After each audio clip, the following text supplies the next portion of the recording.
Hi guys, welcome back to Mama SOJ vlog. How you guys doing? If you are new here, you are welcome, and if you are a returning subscriber, God bless you. As you always come back to watch my video, my people no be smart, you know. And I know some different news now they land for my table, and as the news they come, that's why they carry and call you to come share with her. My people, for today's video, I'm going to watch and together with her. All right, my people, we could go watch the video to see what really the happen for inside the video. My people, talk about someone winning election, presidential election. You look at the personality. You see, becoming the president of Nigeria is not a child's play. It's not what you wake up in a day or two. You need to have built the network, the relationship across the norms and value, across the barriers of Nigeria. Asiwaju Bola Ahmed Tinubu is not a man of today. He's a man who over the decades have been building relationship, networking, touching lives across the divide, north, south, east, west. Asiwaju is not a man of today. He didn't win the election today. Asiwaju has been a man who has built people. I'm one of the products of Asiwaju Bola Ahmed Tinubu. But if I don't tell you, you don't know. So Asiwaju is a man who believes in talent. He has raised people. He has trained people. He has supported young generation. At that time, he was supporting people like us on 20 years, 25 years ago when he was the governor. So today, if you see me campaigning for Asiwaju, you think it's a matter of today.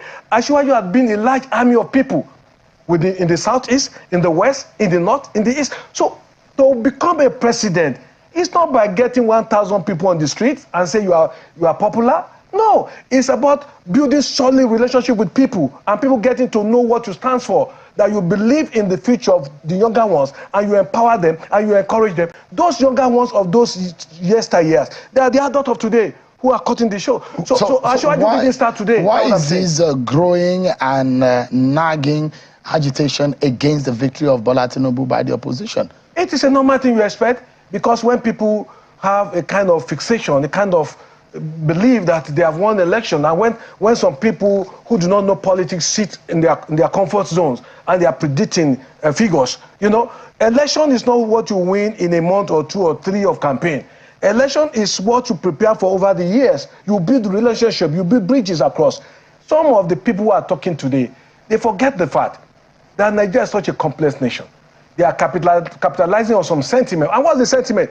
The sentiment of the fact that Bola Ahmed Tinubu and Shettima are both Muslim. But notwithstanding, there are Christians who have benefited, who knew these people over the years. So the anticipation of some people was, oh, there'll be total vote of these Christians against Bola Ahmed Tinubu and Shettima. It is not so, because these are people who have been around over the years, and these are people who have built bridges. So people had that assumption that, oh, this election we're going to win. But unfortunately, many Christians voted for Asiwaju. The question of division, that the outcome of the election has left, and those who have said, look, Nigeria may not have been, has not been this divided, and there's a need for healing and reconciliation. What do you say to that? There's no doubt that once there's an election, there'll be a kind of sentiment and division. But over the 3 years, over the months, people are almost getting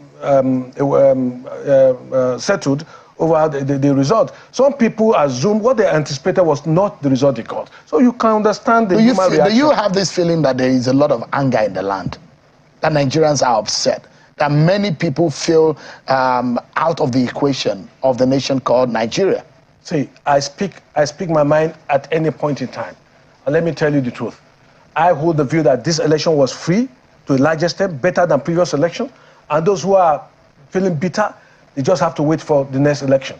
The fact of the matter is, this guy, the two, Asiwaju and Shettima, they're just the popular ones, contestants, and they won. They do not have baggages and issues that will warrant people not to believe them. Asiwaju has built his reputation, his image over the years. He has built men. He has a track record of service. Shettima is one of the best brains I have met in the Senate. I'm a third-time senator. And I can tell you that Shettima is one of the best, highly cerebral, okay? And when you meet such people, you cannot but give in. So those who are upset for now, we can understand. I'm not even talking about opposition party versus the party that won. I'm talking about the average Nigerians. And I'm asking, as a senator, do you have that sense that there is a lot of anger in the land?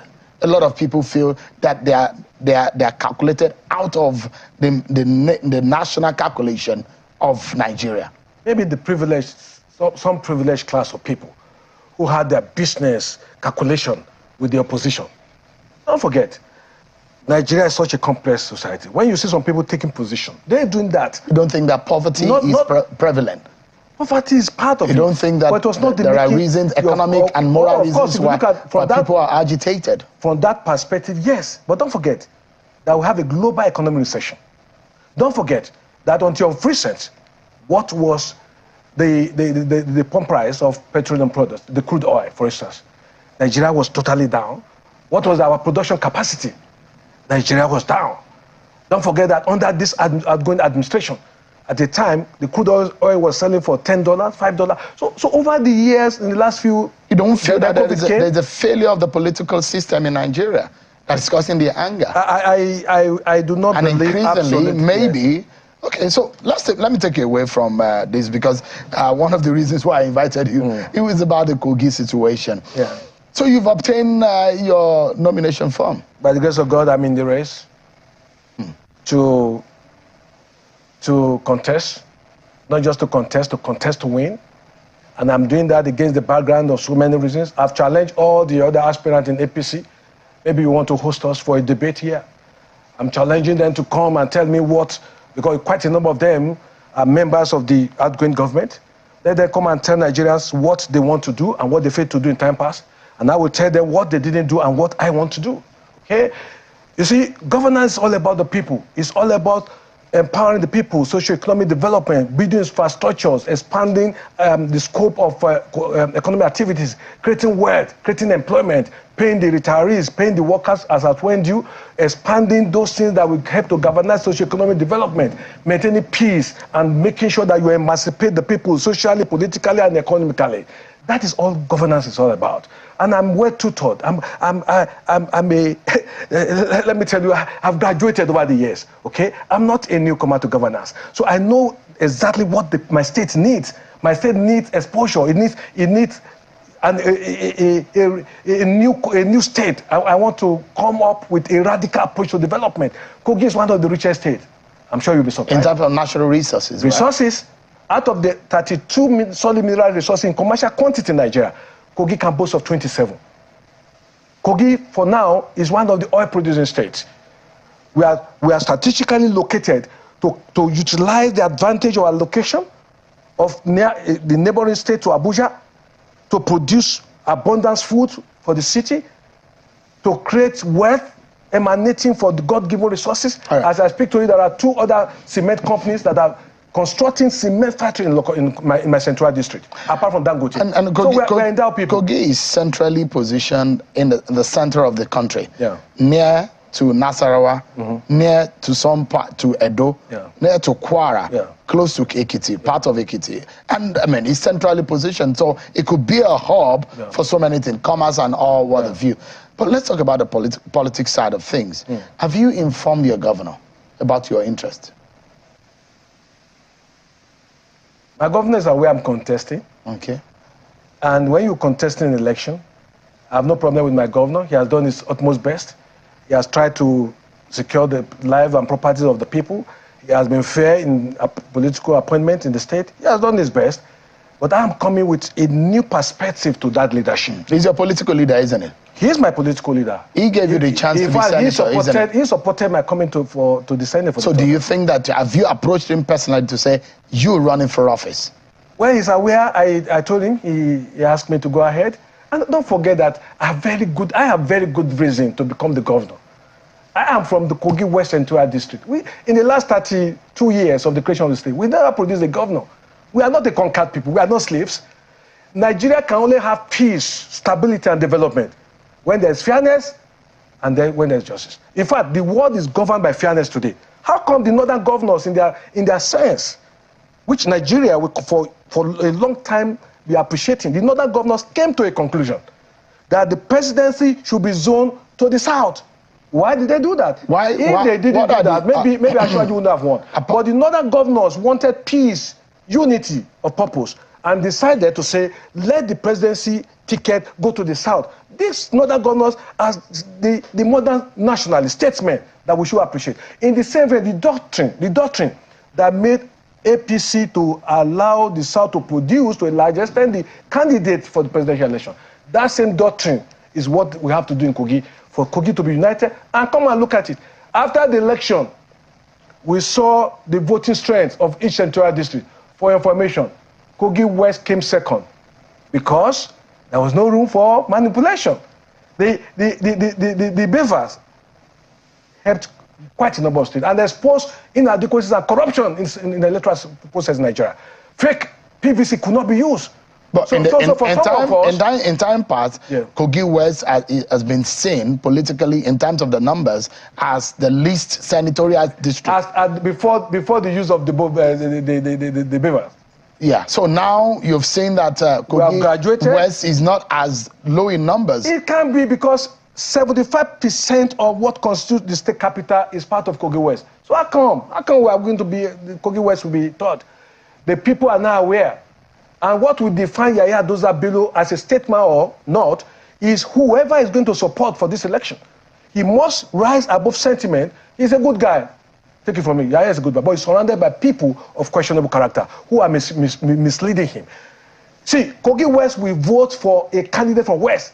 For the past 32 years, we have not produced a governor. Is that the only reason why the power to shift? The power must shift. How? I mean, it has to do by the doctrine of fairness. Is that the only reason? Just because you have not produced in 32 years?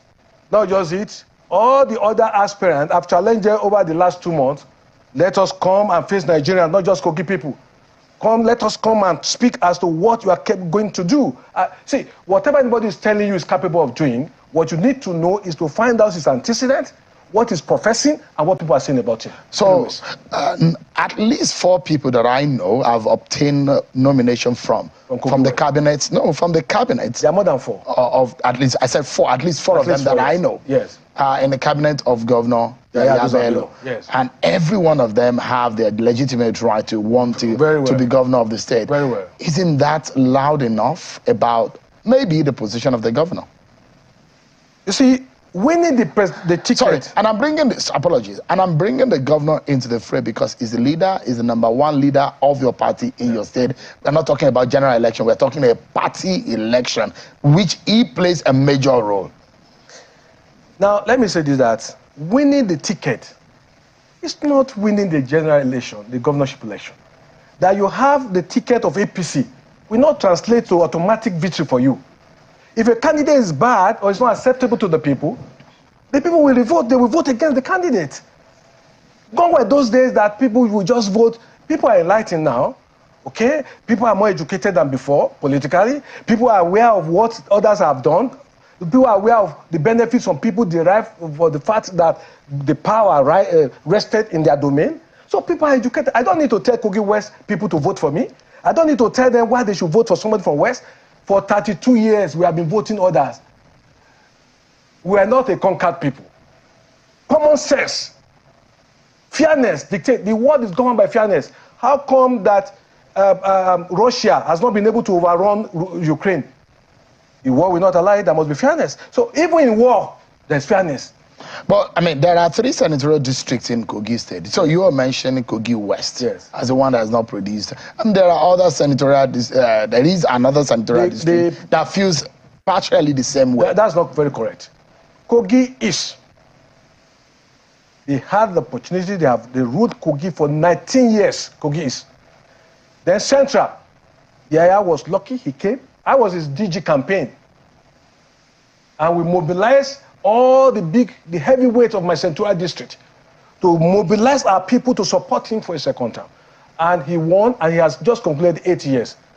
I think Nigerians should appeal to Yaya Doza Bello to consider the doctrine at the national level of APC of fairness, which made us to have one of the best candidates that Nigeria will ever produce as president, Asiwaju Bola Ahmed Tinubu and Kashim Shettima.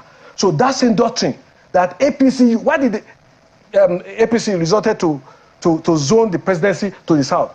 My people, now the video now on a new watch finish, so on a see what it happen for inside the video. All right, my people, I go like to end the video for you. Make una let me know waiting on a thing for the comment section. And if una never subscribe, make una subscribe to my YouTube channel so that una no go miss any latest gist wey I dey upload. And those of una wey be say una never follow my Facebook page, make una follow so that una no go still miss any latest gist wey I dey upload. And bye bye till I come on our next time. Bye guys, see you guys in my next video. Bye guys.